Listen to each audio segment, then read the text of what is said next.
the best way to resolve conflicts in relationships. No couple is free from conflict situations. I have shared various methods and communication strategies that help navigate through disputes, and they certainly work. However, today we will explore how to move away from conflicts altogether. It's important to note that this is not about avoiding conflicts but about embracing a fundamental state where the best solutions naturally arise, and relationships flourish. In relationships, we often talk about love but overlook a crucial aspect. Love should serve as the foundational state of any person's thought process. If your thoughts, words, and actions are rooted in love, your relationship will reflect that harmony.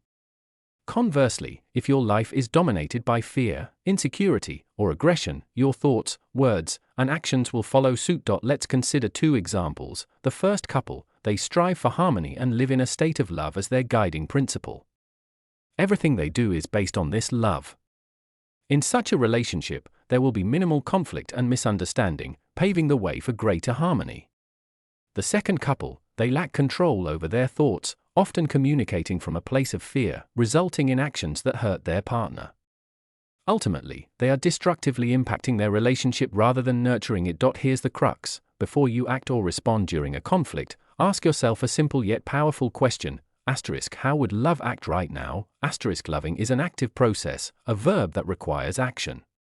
Claiming that you love someone without taking constructive action is counterproductive. Consider this: when you go to work, you're expected to develop skills and enhance your qualifications to meet the demands of your field. Why shouldn't we hold the same expectations in our relationships? So, every time you find yourself in conflict, arguing or trying to prove a point, pause and reflect on this guiding question. How would love act? We are not animals, we are human beings. Before we respond, we must focus our attention on love-centered thoughts. While perfection is unattainable, true love is about embracing your partner not just in their joy but also in their sadness, anger, or frustration. This brings us to an essential factor: your speech should align with the thoughts rooted in love. So, before saying or doing something unkind, consider, is this how I would act in a loving manner? If the answer is no, take a moment to regroup and shift your mindset. If you'd like to learn more about how to transcend fear and embrace a state of love in your relationships, I invite you to explore my paid programs available through the link. Let's move beyond fear and choose to live in a state of nurturing love. Together, we can create more harmonious, loving relationships.